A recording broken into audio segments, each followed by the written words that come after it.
Bonjour, je suis Anne Rabineau, je suis dirigeante du cabinet EFI-CRM et aujourd'hui je vais vous parler d'expérience client.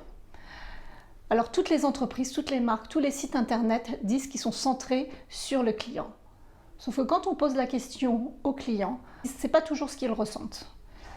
Aujourd'hui, quand je demande à mon entourage de me raconter une bonne et une moins bonne expérience client, souvent la première chose qui leur vient à la tête, c'est la mauvaise expérience client. C'est plus dur de trouver une très bonne expérience client qu'on a pu vivre, celle qui vous fait un effet waouh, qui vous apporte de l'émotion.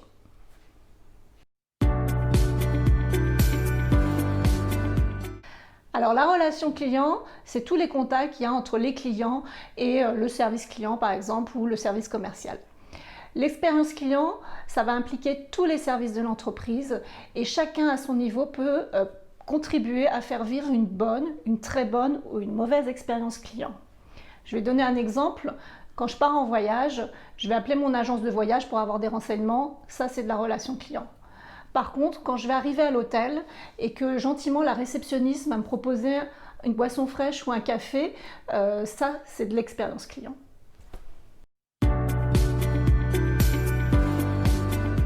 Alors les clients, c'est vous, c'est moi.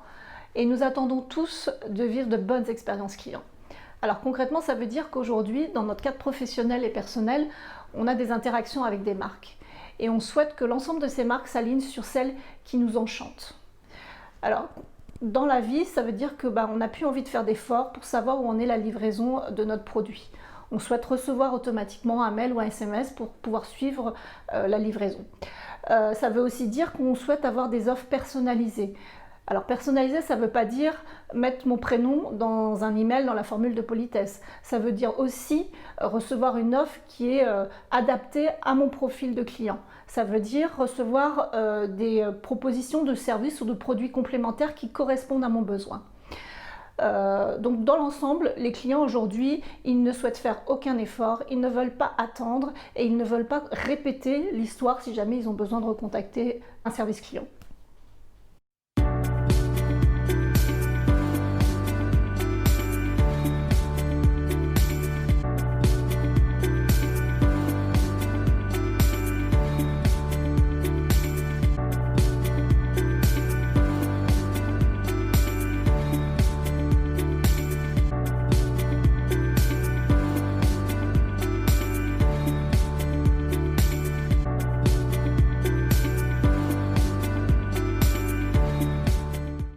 Alors c'est 90% des clients qui disent pouvoir rester fidèles à une entreprise après avoir vécu une expérience positive.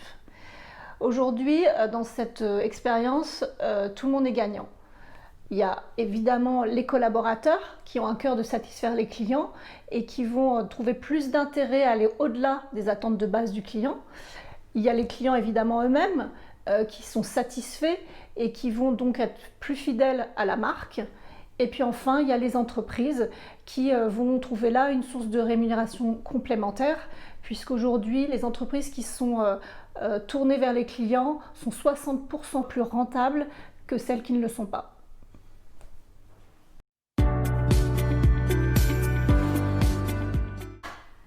Tous, dans l'entreprise, chacun contribue directement à l'expérience d'un client ou sert quelqu'un qui le fait. Attention, la vision qu'a un client d'une entreprise va s'aligner sur le maillon le plus faible. Donc il est important que tous les services et les collaborateurs fassent vivre une bonne expérience client. Par exemple, ça peut être la personne à l'atelier chez un garagiste qui va pré-régler les stations de radio dans votre voiture que vous venez d'acheter. Ça peut être également un petit mot manuscrit qui est déposé dans l'appartement que vous venez de louer par l'intermédiaire d'une agence. Donc en fait, c'est toutes ces petites attentions qui vont faire la différence.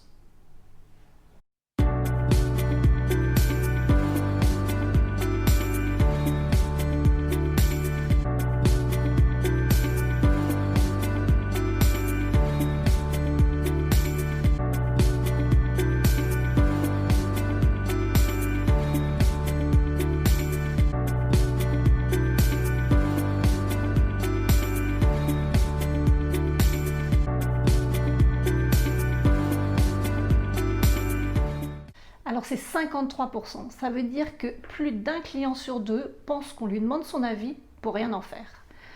Alors mesurer c'est bien, agir c'est mieux. Quand un client prend le temps de vous dire où il y a un problème dans votre entreprise, c'est de l'or. Même s'il est le seul à vous remonter un problème, ne négligez pas son feedback. Il peut être fort utile. Il vous donne la chance de pouvoir corriger, d'ajuster et de faire en sorte que ça ne devienne pas une forte insatisfaction ou que ça s'étende à l'ensemble de vos clients.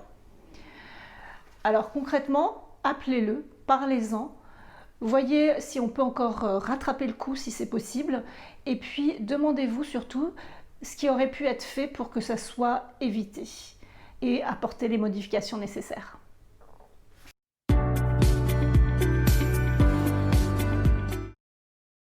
Alors en conclusion, améliorer l'expérience client, c'est souvent des petites choses, des actions immédiates. Par exemple, si vous recevez un mail d'un client qui n'est pas assez précis, plutôt que de lui répondre et de lui envoyer un mail et qui fait un effet ping-pong avec le client, décrochez votre téléphone et posez-lui la question directement. Alors à partir d'aujourd'hui, réfléchissez à une action que vous pouvez faire différemment, qui peut apporter de l'émotion, qui peut simplifier la vie de votre client ou d'un de vos collègues. Et puis mettez-la en œuvre. Et surtout, partagez avec votre collègue, avec les différents services, pour savoir quelle action, quelle initiative vous avez mis en œuvre. Si tout le monde le fait dans l'entreprise, chaque jour, vous verrez que vous ferez vivre de nombreuses très bonnes expériences à vos clients. Alors je compte sur vous, à vous de jouer.